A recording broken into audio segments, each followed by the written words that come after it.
Madame, Monsieur, c'est la tranche dans laquelle on reçoit l'invité du soir. Il est déjà sur ce plateau avec moi. Il est acteur politique. Nous allons parler de l'actualité sur la révision de la Constitution. Antoine Adoukonou, bonsoir et bienvenue. Bonsoir.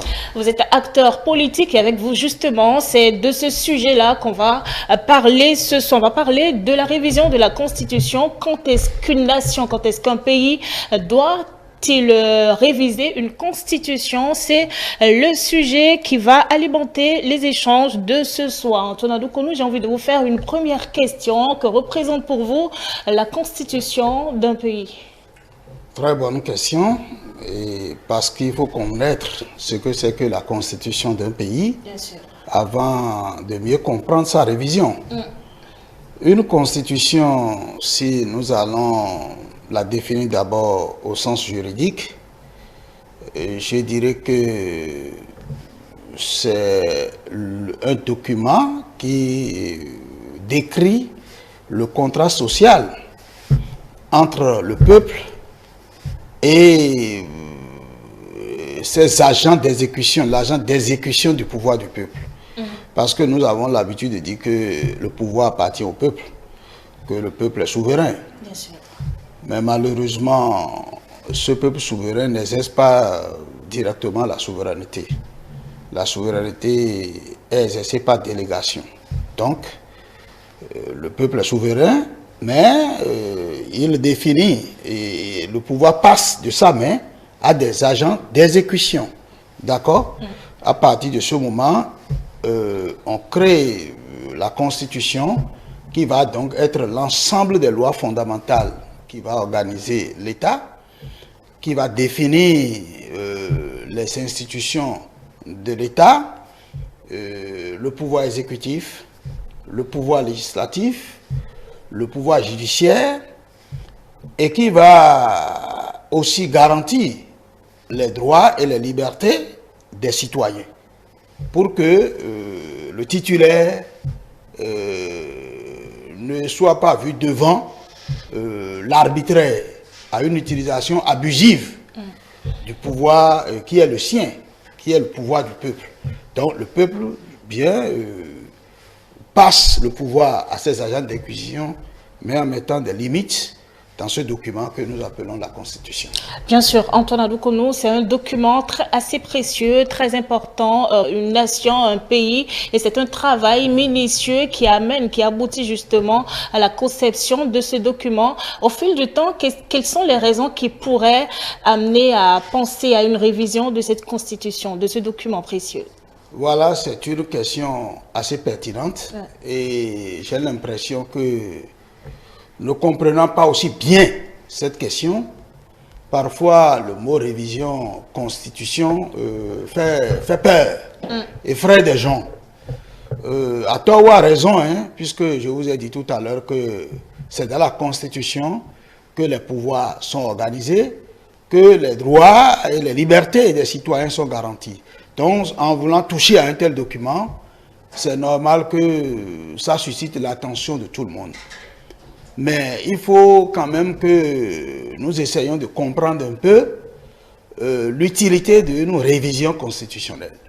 Parce que la Constitution est là, mais elle ne saurait être figée parce que la société, le corps social auquel la Constitution est adaptée est en pleine évolution, en plein mouvement. Donc, il faut qu'il y ait des mécanismes qui permettent d'adapter la Constitution à l'évolution de la société. Et c'est ça qui fait que ceux qui écrivent les constitutions, pratiquement toutes les constitutions du monde, ceux qui écrivent les constitutions essayent toujours de prévoir des mécanismes de révision de cette constitution au fin de permettre de l'adapter à l'évolution du corps social dans le temps, puisque ceux qui le font, que les constitutionnalistes appellent le pouvoir constituant originaire, considèrent que leurs œuvres n'est pas un chef-d'œuvre, c'est-à-dire que ce n'est pas quelque chose qu'on a fait, qui est immuable, et donc ils permettent aux générations futures vu l'évolution du temps, d'apporter des touches, des adaptations pour permettre en fait au test de durer dans le temps, d'être pertinent, parce qu'il ne sert à rien d'avoir une constitution qui ne rime pas du tout avec la réalité qu'on vit. Donc, le mécanisme de révision permet donc de faire cette adaptation. Antoine Adoukonou, sous le régime du président Patrice Talon, ça va être la deuxième fois qu'on assiste à une révision de constitution. Est-ce que assez de révisions, les révisions fréquentes ne nuiraient pas quand même à la crédibilité des institutions? Bon, je pense d'abord que il faut le reconnaître. Le test constitutionnel, en principe, a vocation à durer. Cependant, il n'est pas éternel. Et si le constituant originel même prévoit des mécanismes de révision, c'est que on sait que le test va souffrir à des moments donnés et il faut s'adapter. Maintenant, par rapport à la fréquence, je dois d'abord dire que pour le cas spécifique béninois, on n'a pas prévu un timing ou bien un temps pour réviser la Constitution. Par contre, sous d'autres cieux, dans d'autres constitutions, les gens répondent à votre question là, dans les tests même, en disant parfois que lorsque la Constitution elle est élaborée, il faut tel nombre d'années avant de la toucher. Il y a d'autres pays qui disent que lorsqu'on révise une fois, il faut tel nombre d'années avant d'en toucher la dernière. C'est-à-dire que si on fait la révision aujourd'hui, il faut 5 ans, 10 ans, ça dépend. Si on est dans le cas d'espèce, votre question, toute sa réponse, que après une révision, il faut un tel délai. Dans le cas béninois, il n'y a pas un délai pour réviser, si bien que je ne peux pas dire que en révisant de façon fréquente, est-ce que ça peut apporter atteinte au test? Non. Maintenant, la fréquence en soi n'est pas un problème. Ce qui est problème pour moi, c'est ce qu'on révise. C'est ce qui pousse à réviser. Pourquoi on veut réviser? Pourquoi on a révisé il y a 1 mois et que 2 mois, 3 mois après, on sent encore la nécessité de réviser? C'est cette question-là qui, pour moi, est essentielle. Si on révise un test aujourd'hui, parce que ce que vous ne comprenez pas, et que bon nombre ne comprennent pas aussi, c'est que les constitutions n'échappent pas à la vie politique, en fait. N'échappent pas à la vie politique. Le général de Gaulle définit la constitution comme étant un test, un esprit et une pratique. Surtout une pratique. Parce que ce sont les faits politiques. La vie politique. L'ensemble des acteurs prépondérants de la vie politique. Leur vision, à un moment donné, qui définit la Constitution et qui définit aussi les révisions constitutionnelles. Donc, vous voyez en 90, par exemple, ce que nous avons comme acteurs politiques, comme une situation particulière où nous avons quitté le PRPB, tout le monde veut s'en débarrasser de ce monolithisme, rentrer dans la démocratie, etc. Ce contexte, par exemple, a essayé de définir sa constitution. En disant que quand les gens sont en 10 ans, ils ne peuvent plus être président en 90, c'est sûr que on visait des gens. On visait des gens, appelons les choses par leur nom. D'accord? Que lorsqu'on a moins de 40 ans, qu'on ne pourrait pas être présidentiel, le contexte a permis. Mais aujourd'hui, le peuple d'aujourd'hui, il y a des gens qui ont 30 ans, 35 ans et qui veulent diriger le pays, par exemple. Donc, c'est l'ensemble des acteurs, des faits politiques d'un moment qui poussent à adopter les tests. Donc, moi, je crois que les constitutions sont intimement liées à la vie politique de leur époque. Et quelle va être la place de la population, du peuple, hein, dans la révision d'une constitution? Bon, vous savez, je vais d'abord me référer à notre constitution telle que c'est fait. Pour répondre de façon technique, d'abord à votre question. Parce qu'en l'état, le peuple n'a son intervention que lorsque il est invité à un référendum. Sinon, comme je vous l'ai dit, la Constitution même a prévu l'initiative de sa révision et les règles. Au Bénin, aujourd'hui, pour réviser la Constitution, il y a des étapes. La première étape, c'est ce que nous appelons la prise en compte du test qui se fait à la majorité des 3 quarts des membres de l'Assemblée nationale. Dans le cas d'espèce, il faut 82 députés pour prendre en compte le test. Maintenant, quant à l'étude approfondie du test, il faut passer au référendum. Là, ton peuple en question intervient pour l'interroger, sauf si, au niveau du Parlement, on est arrivé à avoir les 4/5e des députés, soit 87 députés. Si on a 87 députés qui, après les 82, ont adopté la prise en compte. Là, on n'aura pas besoin d'associer le peuple. Là, on n'aura pas besoin d'associer le peuple. C'est ce qui est écrit. Peut-être que demain, si nous ne voulons plus que ce soit les députés qui révisent, on va changer le texte pour dire, bon, toute révision, il y en a dans d'autres pays. C'est pourquoi ils donnent des exemples. Il y en a dans d'autres pays où les gens estiment que toute révision doit passer par un référendum du peuple. Mais dans le cas d'espèce, c'est quand on n'aura pas une majorité qualifiée de 4/5e que le peuple pourra intervenir. Ça, c'est du point de vue technique. Mais vous savez que le peuple, comme je vous l'ai dit, il est le souverain. Bien sûr. Il est la source du pouvoir. Même si quelque chose se fait aujourd'hui sans son avis, il y a quand même un regard du représentant sur le représenté, puisque le peuple est la source du pouvoir. Et à tout moment, le peuple peut reprendre son pouvoir. Donc, même s'il n'y a pas de référendum, dans tout ce qui se fait, en tout cas à mon avis, il faut avoir un regard par rapport au peuple qui est le titulaire du pouvoir. Alors, il faut réviser la Constitution. Ce n'est pas un péché en soi, mais il y a quand même des principes à protéger quand même, hein, quelle que soit la fréquence de la révision d'une Constitution. Vous ne trouvez pas? Oui, je crois qu'il y a des limites à la révision de la Constitution. Et comme je vous l'ai dit, chaque constitution dans chaque pays essaye quand même de dire qu'il y a des limites à la révision. Parce que le pouvoir constituant dérivé est un pouvoir institué comme les constitutionnalistes le disent. Donc, on lui donne des limites selon les pays. Au Bénin, ici, il y a des limites à la révision constitutionnelle qu'il ne faut pas franchir.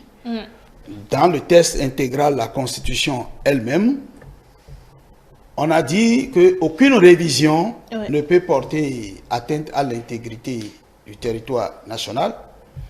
La question de la laïcité de l'État ne peut pas être touchée. La forme républicaine de l'État aussi ne peut être susceptible de révision. Ça, c'est dans le texte. Maintenant, vous savez que la Constitution, elle vit avec les diverses jurisprudences de la Cour constitutionnelle. En 2011, la Cour constitutionnelle, en voulant exercer le contrôle de constitutionnalité de la loi organique sur le référendum, bon, a ajouté d'autres éléments, en plus des 3 que je viens de vous citer, a ajouté 3 éléments, c'est-à-dire l'âge de 40 ans au moins et 70 ans révolus, ne peut être susceptible de révision. La forme, le régime présidentiel, le type présidentiel de régime ne peut subir une révision.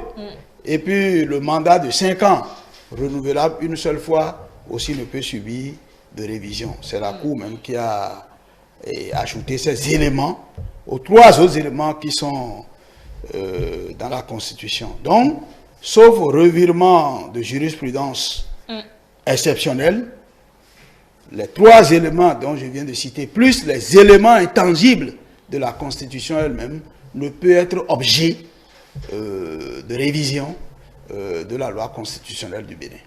Antonin Loukono, dans ce cas de figure, c'est la création du Sénat qui va être revue dans la Constitution. On a envie d'avoir votre avis par rapport à cette idée de création du Sénat. Bon, je crois que, bon, ce n'est pas un avis particulier. Ce que je note simplement, c'est que je vous ai dit que la vie politique, elle est intimement liée aux constitutions que nous nous donnons. Ouais. Je crois que quand même, quand vous voyez les différentes barrières qui ont été mises dans la Constitution pour réviser une Constitution, ce n'est pas pour rien qu'on les fait. C'est pour que les révisions ne soient pas arbitraires, ne soient pas fantaisistes. Donc, il revient aux parlementaires, donc, au regard du test qui leur est présenté, de donner leur avis. Mais moi, je crois quand même que s'il y a une proposition de loi dans ce sens, certainement, au regard de l'évolution de notre vie politique, on a estimé que cet organe peut venir corriger quelque chose. Puisque, vous savez, en fait, quand les choses se passent entre nous, les politiques, et nous avons tel comportement ou tel comportement, nous pensons que ça passe ex nihilo. Non, c'est tout ce que nous faisons là, qui concourt à créer d'autres tests, à en venir peut-être à créer même des institutions qui n'existaient pas. Quand moi, je vois un ancien président de la République, par exemple, qui devient un chef de parti politique. Quand on fait ça dans la vie politique, bon, nous croyons que c'est rien. Mais les effets, après, peut-être, on ne s'en rend pas compte.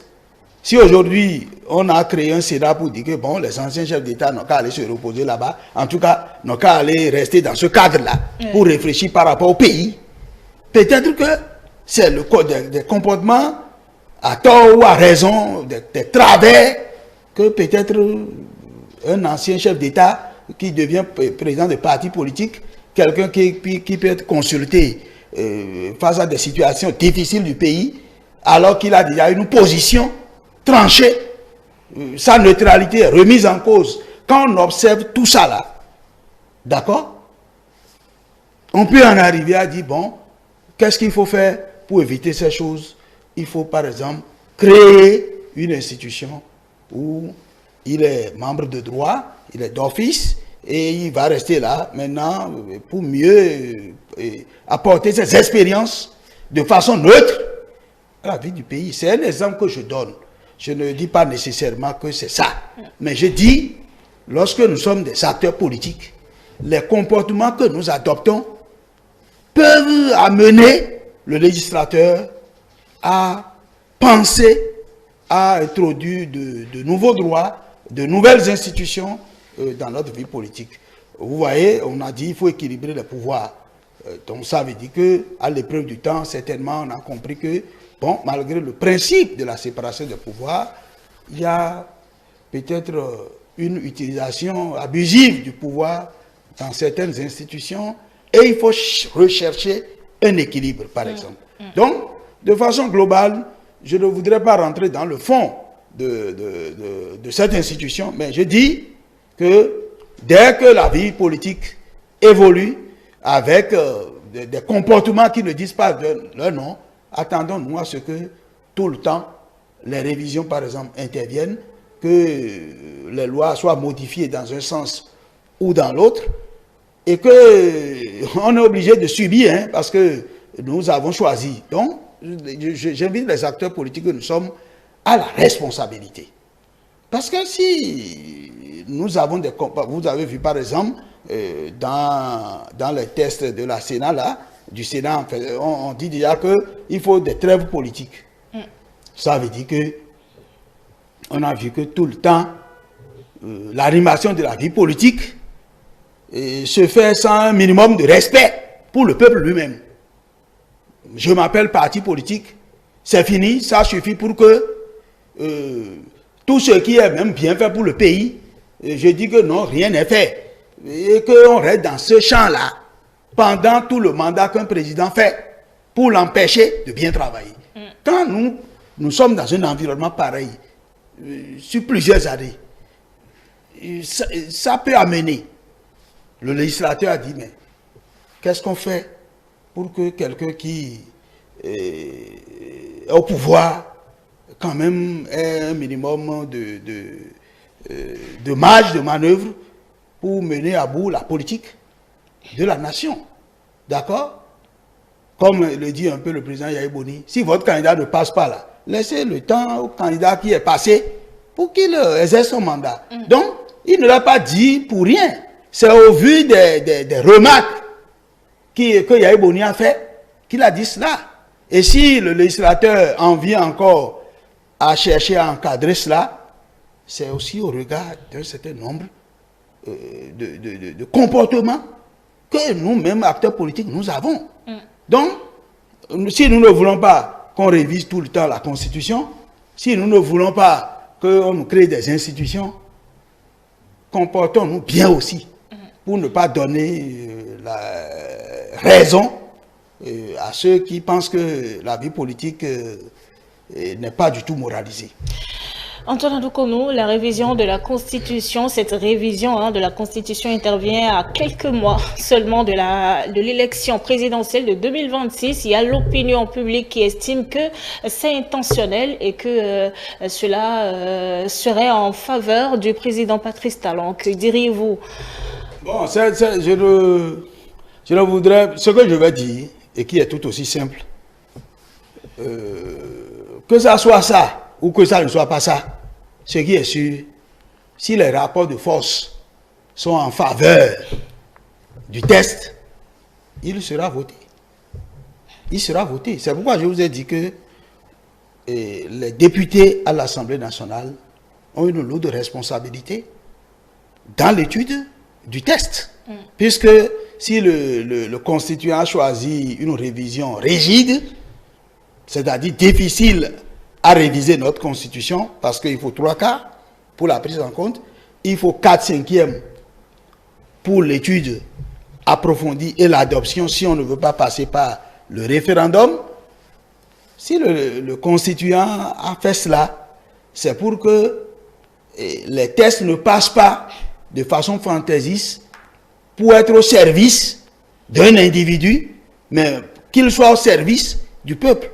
Mais maintenant, si on a mis toutes ces barrières et que malgré cela, le test a été adopté, moi j'en prends acte. Surtout que je suis conscient que aucun test n'est éternel. C'est-à-dire que si les rapports de force aujourd'hui sont en faveur du vote du Sénat, ce n'est pas une fin en soi, quel que soit ce qui est là. Parce que, avec le temps, à la pratique, on va constater que ça ne prend pas. Et si c'est le cas, on sera obligé de revenir encore pour réviser. Donc, ce n'est pas le vote du Sénat qui est le problème. C'est l'utilité, dans la pratique, ce que la Sénat apporte, l'appréhension que les populations auront de cette institution qui va définir sa durée. Ce n'est pas le président Talon qui va définir sa durée. Même si c'est fait en sa faveur, comme les gens le disent, à l'épreuve du temps, les gens peuvent constater le contraire pour dire, ah, attention, cette institution est au service du peuple. Donc, moi, j'invite les députés à amender. Moi, je ne suis pas pour le rejet aveugle, systématique, où on ferme les yeux parce que ça vient d'une proposition de loi de la mouvance présidentielle. Il faut rejeter ce raisonnement-là. Ce n'est pas bien. Le bon raisonnement, c'est l'étude pour voir qu'est-ce qui est bon pour le peuple, qu'est-ce qui n'est pas bon dedans, qu'est-ce qu'on peut enlever, qu'est-ce qu'on peut ajouter. Et après le débat, quand bien même on rejette, le peuple va comprendre que oui, ça a été rejeté pour des motifs bien justifiés. Mais rejeter pour rejeter, ça veut dire peut-être que le mal que ce Sénat veut corriger va être là. Et on va le trimballer pendant des années. Et c'est ça qui fait qu'à des moments donnés, les gens changent complètement de constitution. Parce que les problèmes sont là. Au lieu de réviser pour les régler, au lieu de réviser pour les régler, pour que le test dure dans le temps, on accumule. Et après, ça détonne et on va dans tous les sens. Vous avez vu que de 90, c'est en 2019 qu'on est arrivé à réviser la Constitution. Vous voyez, c'est ce que je dis ça. Et ça veut dire que de 90 à 2019, certainement qu'il y avait des problèmes. Et on pouvait déjà réviser à petits coups, régler un peu les problèmes, et peut-être on ne serait pas à un test pareil. Parce qu'en modélisant le comportement des acteurs politiques depuis 90, on aurait peut-être eu aujourd'hui une classe politique plus responsable, où on n'aurait pas besoin de créer un Sénat pour le moraliser. Vous voyez, non? Donc, en ne révisant pas aussi, on pense qu'on est en train de faire quelque chose, on dit que oui, on n'a jamais révisé, et on ne révise pas, et que c'est aujourd'hui qu'on révise. Non. Tout ce qu'on n'avait pas révisé là, s'il y avait des défauts là, qu'on n'a pas révisé là, les défauts s'accumulent, et à un moment donné, quelqu'un qui est venu, qui a eu la chance au Parlement d'avoir une majorité qualifiée, il va réviser, et il va réviser. Antoine Adokonou, ce sera également votre mot de la fin. Madame, monsieur, c'est la fin de cette interview. Quand doit-on réviser la constitution d'un pays? C'est le sujet sur lequel Antoine Adokonou est intervenu sur le plateau de l'invité du soir. Je vous remercie de nous avoir reçus chez vous.